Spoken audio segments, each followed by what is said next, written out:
মই ৩টা অৰ্কিডৰ পুলি অনলাইনত অৰ্ডাৰ দিছিলোঁ আৰু ৬ দিনৰ অন্তত এই পাৰ্চেলটো আহি মোৰ ওচৰ পালেহি।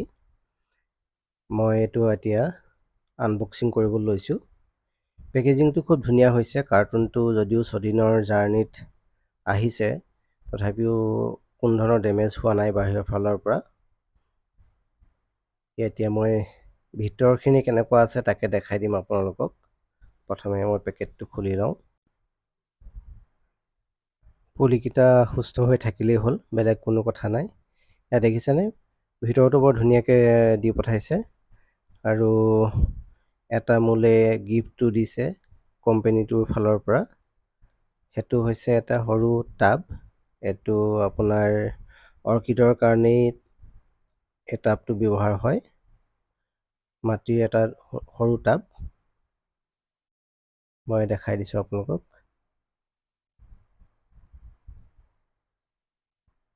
এইটো দেখিছেনে, খুব মৰম লগা টাবটো। আৰু ইয়াতে আছে অৰ্কিড কেইজোপা। কাগজেৰে এনেধৰণে নুৰিয়াই দিয়ে যাতে অৰ্কিডজোপা ডেমেজ নহয়। মই প্ৰথমে আপোনালোকক খুলি দেখাওঁ। মই কি ডেনড্ৰবিয়াম অৰ্কিডৰ পুলি অৰ্ডাৰ দিছিলোঁ, তাৰ ফুলটো কেনেকুৱা হ'ব মই এই ভিডিঅ'টোৰ লগতেই লগাই দিম, আপোনালোকে চাই ল'ব পাৰিব। এয়া চাওক, খুব সুন্দৰভাৱে আহিছে পুলি 3টা। যিহেতু 6 দিন পানী পোৱা নাই, সেইবাবে শিপাবিলাক ড্ৰাই হৈ আহিছে, কিন্তু কোনো কথা নাই। বাকী পাতবিলাকো সতেজ হৈ আছে। কোনো ধৰণৰ হালধীয়া পৰা বা তেনেকুৱা ধৰণৰ একো মই দেখা নাই। গতিকে মনটো ভাল লাগিছে। এটা ভয়ো লাগি থাকে যে পুলিকেইটা কেনেকৈ আহিব। এই পেকেটটোত আৰু 2টা বস্তু আহিছে। সেই দুটা হৈছে এটা অৰ্কিডৰ কাৰণে ষ্টাৰ্টাৰ ফিড আৰু এটা আহিছে আপোনাৰ এণ্টি ফাংগাছ। খুব ভাল লাগিছে যে কোম্পানীটোৱে বৰ মৰমেৰে পেকিঙো কৰিছে আৰু লগতে এই 3টা গিফ্ট মোলৈ পঠাইছে, যিটো মই অৰ্ডাৰ কৰা নাছিলোঁ। মই মাত্ৰ পুলিকেইটা অৰ্ডাৰ কৰিছিলোঁ, কিন্তু তেওঁলোকে হয়তো প্ৰথম মই অৰ্ডাৰ কৰাৰ বাবে এইটো দিছে। লগতে এখন মেনুৱেলো দিছে, তাত সৰু সৰু কিছুমান টিপছ এণ্ড ট্ৰিক্স দিছে। মেনুৱেলখন মই পিছত পঢ়ি চাম কি আছে কি নাই। এতিয়া এই পুলিকেইটা মই প্ৰথমতে কোম্পানীৰ ফালৰ পৰা যিটো এণ্টি ফাংগাছ দিছে, তাতে প্ৰায় 15 মিনিট সময় ডুবাই ৰাখিম শিপাৰ পৰা আধালৈকে, যাতে গছকেইজোপা ডিহাইড্ৰেশ্যনৰ পৰা মুক্ত হৈ আহে। প্ৰায় 15 মিনিটৰ পিছত মই এতিয়া 3টা টাবত এই পুলিকেইটা নতুনকৈ লগাই দিম। টাবকেইটা আগৰ ভিডিঅ'টো দেখাৰ ধৰণেই মই যিমানটো পাৰোঁ সিমান তাক এয়াৰ ফ্ল' হ'বৰ কাৰণে অতিৰিক্তভাৱে ফুটা কৰি লৈছোঁ।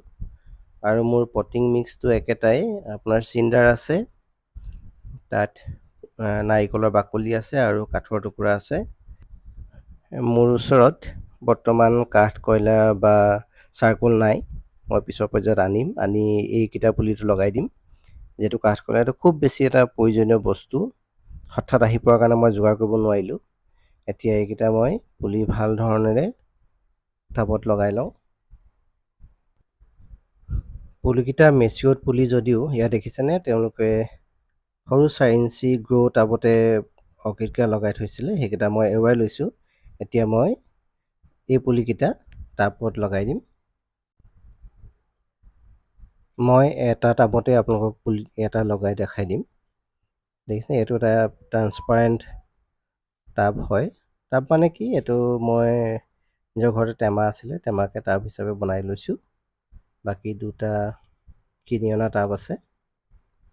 ইয়াত অলপ পটিং মিক্সটো বেছি হোৱাৰ কাৰণে মই কমাই লৈছোঁ। কমাই লৈ শিপাখিনি যাতে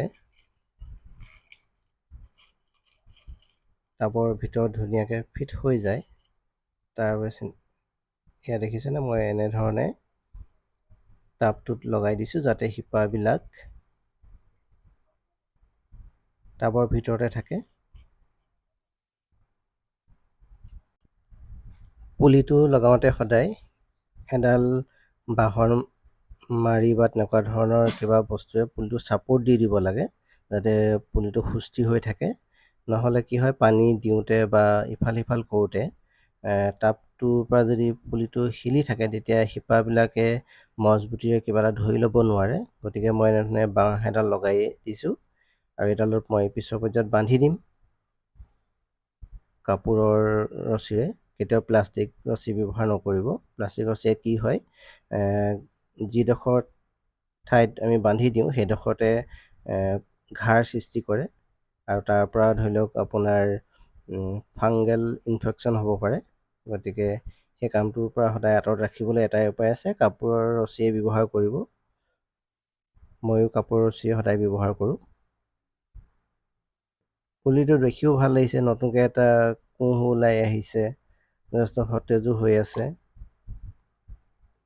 এয়া মোৰ এটা পুলি হৈ গ'ল লগাই। এতিয়া বাকী দুটা পুলিও মই লগাই লওঁ।